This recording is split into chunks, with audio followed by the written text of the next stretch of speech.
Hello, and welcome to the Rising Coaches Podcast. I'm your host, Brian Bender, and today's episode is brought to you in part by Boost Analytics. Boost is a one-of-a-kind technology company that provides NBA caliber analytics and video analysis to select number of men's and women's Division I basketball programs. Boost uses artificial intelligence and natural language technologies to make analytics more user-friendly and translate complex data into easy-to-read coaching insights. The Boost platform was built by data scientists and basketball experts with decades of experience at both the collegiate and NBA levels. To learn more about Boost and how your team can gain a competitive edge, head over to their website at www.boostsport.ai and join the fastest growing team in college basketball analytics. Today's special guest is Kevin O'Connor, the head coach at Murray State College in Oklahoma. How you doing, Coach?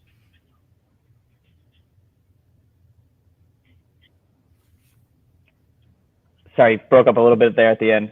No worries. Coach Kevin O'Connor is our guest today, the head coach at Murray State College in Oklahoma. How you doing, Coach? I'm doing great. Thanks for having me, Brian. Awesome to be with you for this podcast. Excited to be here. Yeah, looks like you got a nice nice gym in your background there. You picked that background today. Is that a real background, or is that really your court? Yeah, it's real. It's real. Yeah, this is our gym. We're having some power outages on campus, so I had to move over here at the last minute. But no better place to be in the gym than, right? Sounds like a JUCO story right there. You never know what's going to happen at the JUCO level. So talk us through a little bit of your story. So you're currently the head coach at Murray State College. You're one of the youngest head coaches in the country. You've been doing that for 4 or 5 plus years. And tell us a little bit about your journey and how you got to where you are. Yeah, so this entering my 5th year at Murray State, but to kind of take it back to where it started, I grew up in Western Massachusetts, in the Amherst Hadley area. I was born in '89, so like right around I was like 6 or 7 is when Coach Cal had UMass rolling and going to the Final Four, and that's kind of where my love of the game started. Graduated from Hopkins Academy and then went to Endicott College in Boston for a year, where I had dreams of playing Division III basketball, and went to one, not even a tryout, like open gym, and I was like, I can't even do this. There's some good basketball D3 in New England. So at the same time, my mom accepted a job at the University of Illinois. And I didn't really want to transfer, and they told me I can either pay for school at a private liberal arts school in Boston or go to Illinois, for a discounted rate. So went out to Illinois. I was a student manager for Coach Weber for 4 years. My last year was the head manager with another manager. Really just busted my tail for Coach Weber for 3 years and their staff there. Once I graduated, I had dreams of actually entering into law enforcement and coaching high school basketball. I had really no dreams or aspirations to coach college basketball. But I just stayed involved. I coached AAU, did, high school assistant coach, all that stuff. And, in August, Coach Weber had a candidate for a GA fall through at like the very last second. So he's like, do you want to come be a GA for me? And I was like, sure. Like it was as simple as that. And, to get into grad school, I had to take the GRE and do all that within like a 2-week time frame. So it was really stressful, but got in and then was a GA at Kansas State for 2 years. The way they do it at Kansas State is they assign pretty much every assistant gets somebody to help them with scouting, whether it's a support staff position or a GA. So I was assigned to Chris Lowry, and pretty much was his shadow for 2 years. Just learned a ton from him. Tried to soak everything in that I could. He's a phenomenal coach, phenomenal defensive mind. He was the head coach at Southern Illinois, took them to the Sweet 16, and now he's been with Coach Weber at K-State for a while. He was with Coach Weber at Illinois as well as an assistant. So, I owe a ton to him as far as just making me learn the game the way I do and all that. So after I graduated from K-State with my master's degree, I got into the JUCO scene. I was an assistant at Arizona Western, Division I JUCO out in Yuma, Arizona for 2 years. Worked for Charles Harrell. That they're an extremely good JUCO program. Win all the time. My second year, we won our region and lost to CSI to go to Hutch in the district game. And then at that second year at Arizona Western, I was a part-time assistant, just trying to figure it out. I had a girlfriend of 4 or 5 years. Like I was trying to move my life along, and I was applying for almost any Division I JUCO assistant job I could get my hands on. And like I was really, really close on this one Division I JUCO assistant job in Texas. And I was like pouring my heart and trying everything I could do to get it, and I didn't get it, and I was like dejected. And a week later, Murray State in Oklahoma opened up, and I had a got an interview. I think like 17 people turned it down, and I got the job. And I was 26, 27, knew nothing that I thought I knew, and took our lumps our first 2 years, and we're really bad, like 9-22, I think, 8-22, like really 2 really bad years, and just worked, got good players in here, really recruited, and year 3 we won our region for the first time since 1969. We're going to Hutch before it got canceled because of COVID, and then last year we had a pretty good year, and this year we're 8-4 now to start the year. That's awesome. Yeah, taking those lumps at the beginning, it's always good to learn lessons and wins, but learning lessons and losses kind of is a humbling experience at times. And people don't understand it when you become a head coach. Like, losing is one of the loneliest feelings. And I'm sure you built a lot of character and kind of figured out your identity as a young coach through that. You mentioned something about having a one-on-one relationship with an assistant coach as a GA, and you did a lot of stuff with video. How have you kind of translated that with a scouting perspective at JUCO? Some places don't do a lot of scouting, but I imagine that because of your background, you do a lot of scouting. Talk to us a little bit about how you took what you learned at Illinois and K-State into what you do now. Yeah, I think that, that staff at K-State is just elite at preparing for other teams. We got to kind of take that same mold and apply it to junior college. And like what you said, not everybody spends the time we use Synergy to break down film and do edits and scouting reports on Fast Scout. Like we do all that here to try to prepare our guys the best we can, and it's I think it's definitely a difference maker. But as far as how it translates onto the floor, I think it's just like our guys are just definitely just confident in knowing like we've guarded this in practice, we've guarded it, and we've watched it on film 2 or 3 times. Like kind of the breakdown of the process that Coach Weber and all those guys do is, it depends on 2 or 3 day scout or 1 day scout, obviously. But like, say you got 2 days to prepare, you're watching film, walking through, you watch film, probably about a 30-40 minute edit off of all their plays, baseline out of bounds, sideline out of bounds, like everything is extremely detailed. So you watch film, leave the film room directly to the floor, and you're walking through every single one of their sets, exactly how you're going to guard it in a perfect world. And then you get into, the way they do it is they kind of have some simple principles in shell. Like if we really need to guard this specific action, whether it's like a dribble handoff into a ball screen, like, we're starting shell off in that action. So we're getting reps guarding, like, their 2 or 3 most common actions.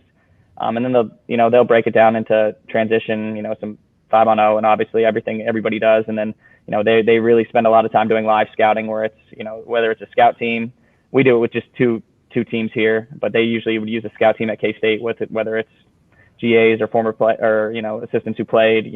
They break it down like that, and they're running the other team's plays against in the live scenario, whether it's half court or defense, offense, something like that. So like just the preparedness level that Coach Weber's teams have going against other teams, like that's why they're one of the top defensive teams in the country every year. We really try to strive to do that here as well.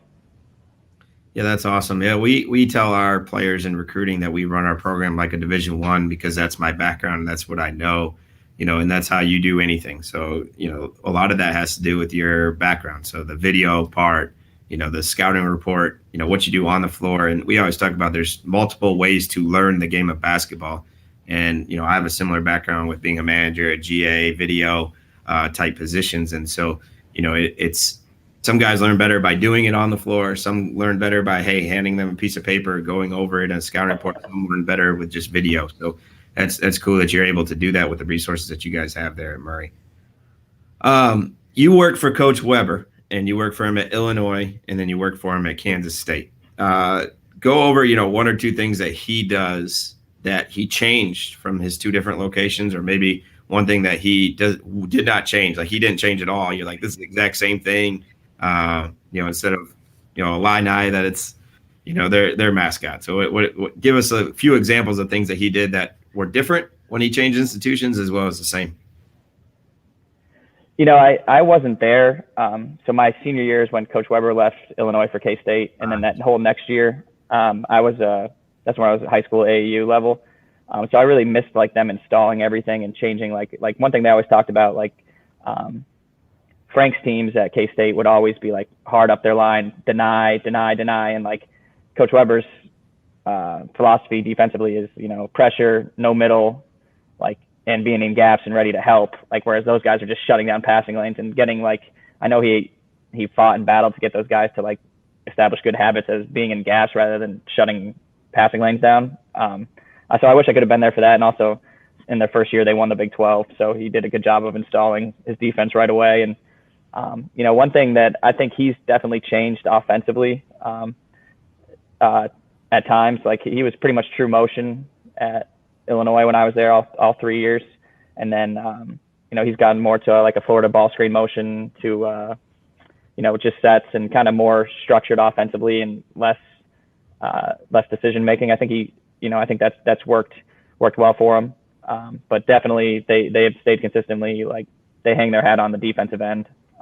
Everybody will tell you that, like when they made it to the Elite Eight, I think that was 4 years ago, they were locking people up. That's kind of their style. And, Coach Weber always said that like that travels. And, he always talked about, Coach Weber was a longtime assistant for Coach Katie at Purdue, and they designed like their defensive schemes and their defensive principles to stop Indiana when Coach Knight was there. Like that's why they guard the way they do. And it just works so well. Like when they were playing Indiana, that's what they continued to do. And that's kind of why he won at Southern Illinois, and K-State as well.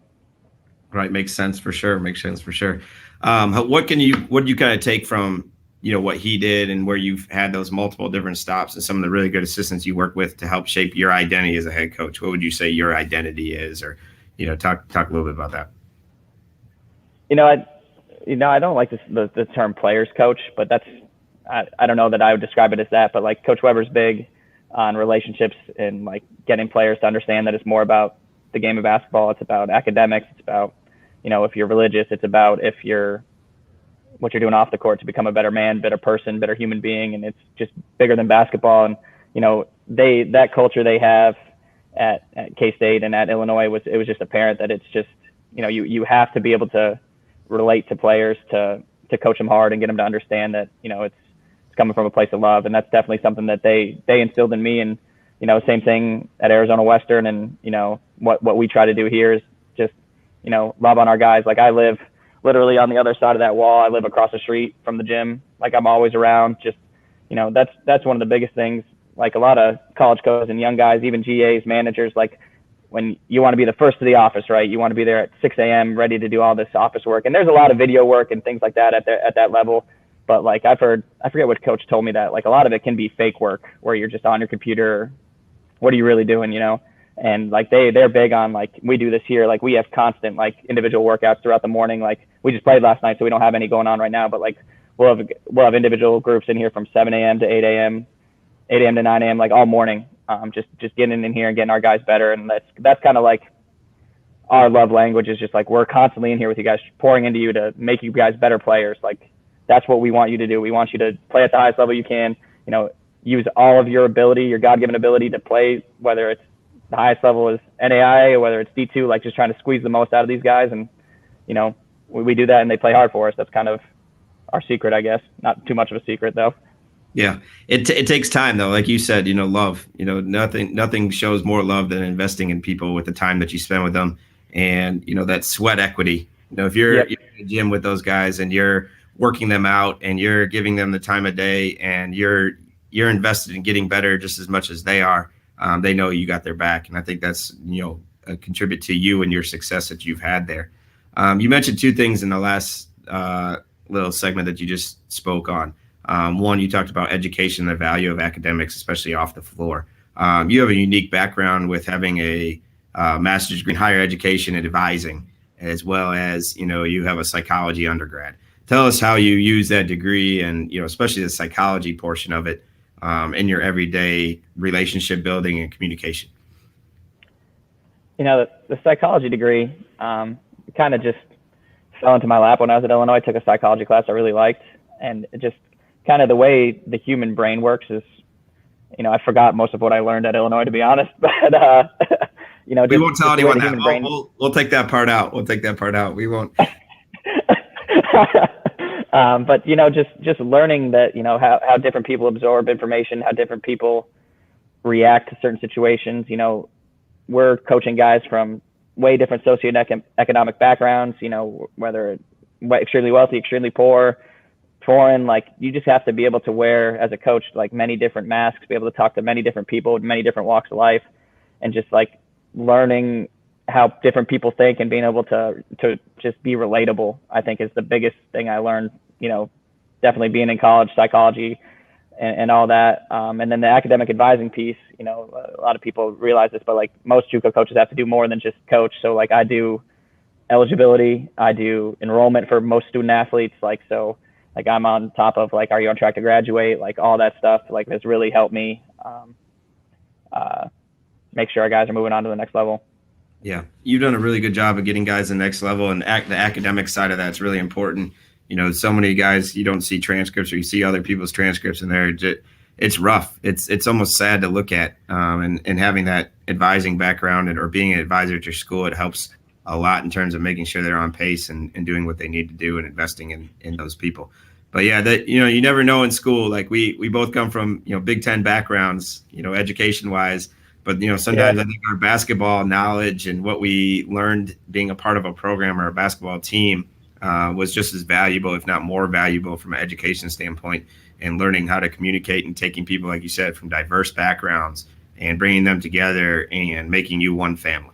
And I think that's, you know, what you've done there. And you talked a little bit about recruiting and bringing guys from different areas. How do you recruit to Tishomingo, Oklahoma? How have you found your niche in terms of getting guys to come there in quote unquote the middle of nowhere? Yeah, that's definitely trial and error. I think our first 2 years would show you that. You know, you gotta find, like, anytime you take a new job, or any, like, this is my first job as a head coach, like I had to learn the hard way that like not everybody's going to be successful in small town Oklahoma. It's different. Like, so what we started to do is we went after guys that, you know, you have to have certain baseline. Like we love, like, you have to be able to shoot to play college basketball and any level of basketball now. So like, well, that's something that we hone in on, and then we hone in on, you know, work ethic. Are you a gym rat, and do you really love it? And like, one thing I learned kind of the hard way, like every recruit is going to tell you they love the game, but like there's a big difference between liking it and loving it. So like really doing our homework, talking to high school coaches, AAU coaches, athletic directors, like that's one thing I learned. Like once you get burned on a couple of recruits who aren't really what you thought they were, you really do your homework more. So that's one thing we've done. And, you know, we really recruit Houston really hard. That's one thing that we've started to really focus in on. Houston, Dallas, Austin, Tulsa, Oklahoma City is kind of our main areas, which, you know, I'm from Massachusetts. I'd never worked in Oklahoma or Texas before. And it's just, you know, to get kids here, it's effort. Like, are you calling them, texting them, talking to their parents, like hitting all those points of contacts around each recruit? And like, are you casting a wide net? Like, you have to do that too. Like you may work your tail off to get a kid, like for like, you know, this like 6 months recruiting them, and then you don't get them. And then like through, like, you going to watch that kid so much, maybe you see another guy, and then you start recruiting that kid after you missed on this kid. And then 2 weeks later he commits and he's way better than the kid you missed on. Like, that's just, I mean, hard work is always rewarded, I believe, in this world. So like, if you're out, like, that's one thing me and our assistant coach, Coach Plummer, who came here with me when I first got the job, like we'd be out every Tuesday night, every Friday night, every Saturday night. Like, we were out all the time, and it didn't really net us many players per se, but like we got our name out there. Like before, like Murray State didn't really recruit Oklahoma. They recruited a lot of foreign kids. They didn't really recruit Dallas. Well, they did, but like not as much as like we are trying to. So like just getting our name out there that we were going to be out there busting our tails. And that's kind of, and then, you know, maybe a high school coach is like, hey, look at this kid. Maybe it's not even his own kid. Just like once you establish those relationships in your area of where your school is, it makes recruiting better, and you can get honest answers from coaches who actually know you at that point. Like, it's just all about getting out there. Yeah, that's awesome. And, you know, it contribute to you in terms of your hard work and your staff. It seems like you got a good assistant. That always helps, you know, with recruiting and being two present. good ones. I got two. You got two good ones. That's awesome. Yeah, Coach Pulitzer too. Yep. Are you going to have them maybe coach a game coming up here soon? You're expecting a little one here in the next week or two? Yeah, January 23rd is the expected due date. So I think in January I'm going to start taking my own car separate. And yeah, Coach Plummer will have to stand up. He'll be fine though. He's ready. You excited about it? You excited? Yeah, extremely. It's, you know, December is what, tomorrow? So we're one month away. a lot's going to change. I'm excited though. It's awesome. You, as an assistant coach, you think that you care a lot, then you become a head coach. And then as a head coach, you think you care so much, and then you become a parent. And, it's a special feeling, and, you'll enjoy it heavily. And it'll be a fun experience for you and your wife.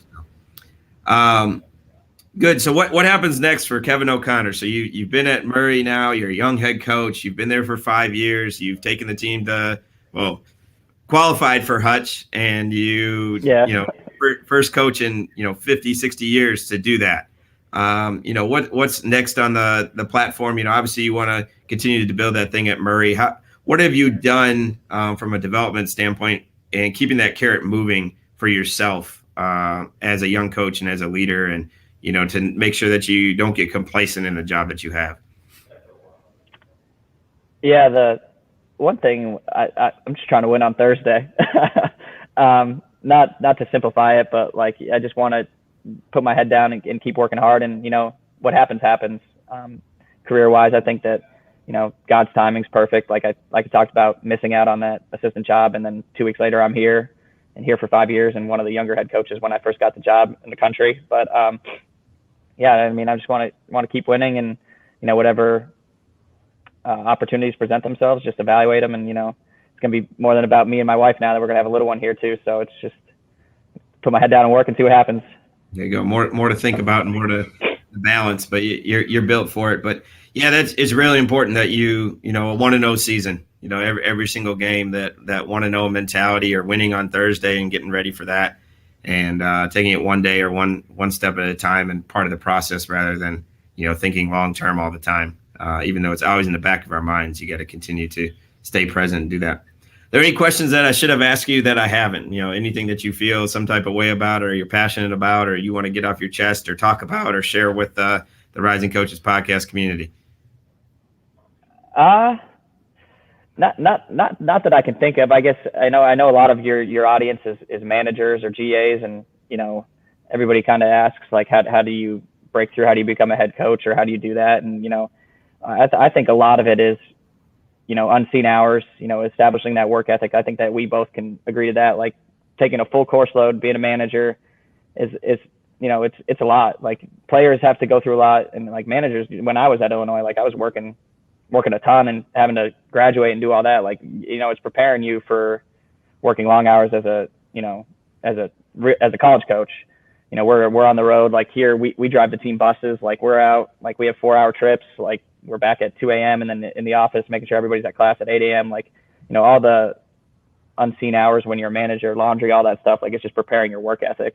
And then as a GA, I kind of see it as a time for you to you get your master's degree in whatever field you want, whether it's MBA or academic advising, but also that's really shaping what your views are going to be as a coach with the staff you work with. So just absorb as much information as you can, whether it's how your assistant coaches are recruiting, how your head coach is recruiting, how they're doing official visits, how they're doing unofficial visits, how they're planning out their roster, what positions they need. All that stuff is stuff that's going to be valuable for you down the line. And then when you can start to apply some of that as an assistant, do it when you can. But I think the biggest thing I like to do when I was assistant is just getting as many guys into the gym as much as possible, and just like what we do here, like we talked about, that's how you show them you love them. But yeah, all that might be a little long-winded, but I don't know where exactly I was going with that. But there you go. No, it's all true, and continue to invest in yourself, and no matter where you are, you continue to give that max effort. Continue to empty your tank every single day, and be purposeful in what you're doing, and think about and continue to learn. I think all that's really important. When you're young, like you said, don't waste time in the office. Be productive with your time. How can you do more with less?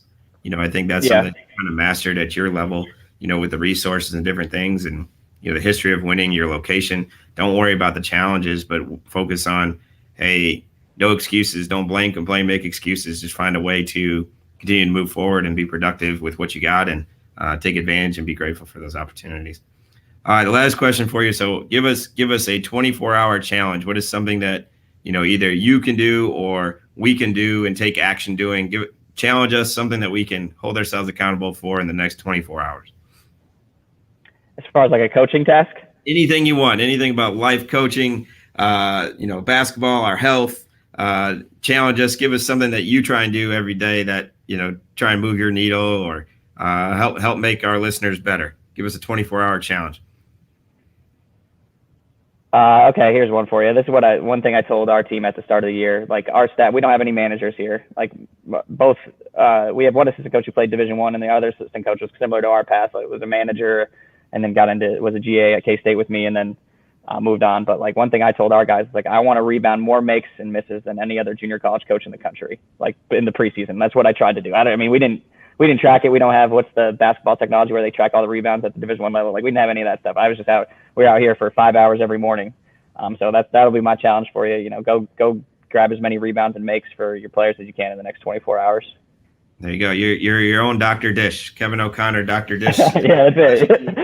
Get the big net, rebound it, give max effort. We spent a lot of time in the gym. I'm sure, as a GA and a manager, I'll never forget. Like there was one summer where I spent, I think I was a junior, and we had two players. One worked out at 11 p.m. and the other one worked out at 5:30 in the morning, and I was their rebounder guy. Jeez. And Dan Coleman and Al Nolan, they wore me out, man. But both had really good professional careers, and Dan's now in real estate, and it's fun to see the time that you invested in those human beings and what it contributes for. But I'll never forget. Dan used to say, like, Coach, you got to throw me a better pass. You got to hit me with the laces, and the ball's got to spin a certain way, and you got to hit me in my pocket. You get mad if he'd throw the pass back if I hit him like above his head or at his knees or anything like that. He wanted me to be a perfect passer. So all good. Did you see that 24-hour challenge, everyone? Get in the gym, rebound as many makes as you can in a 24-hour period. Send them to Kevin O'Connor, and he'll track them for you because he's ready to go. So any last words or anything else you want to share? I really appreciate your time today, and it looks like you got someone ready to work out back there. So maybe you have to go get those rebounds up. Yeah, no, but thanks for having me. I appreciate everything you do for, our community, all the coaches who are trying to find their way in this crazy world. So I appreciate you for doing this, having me on, and thanks again.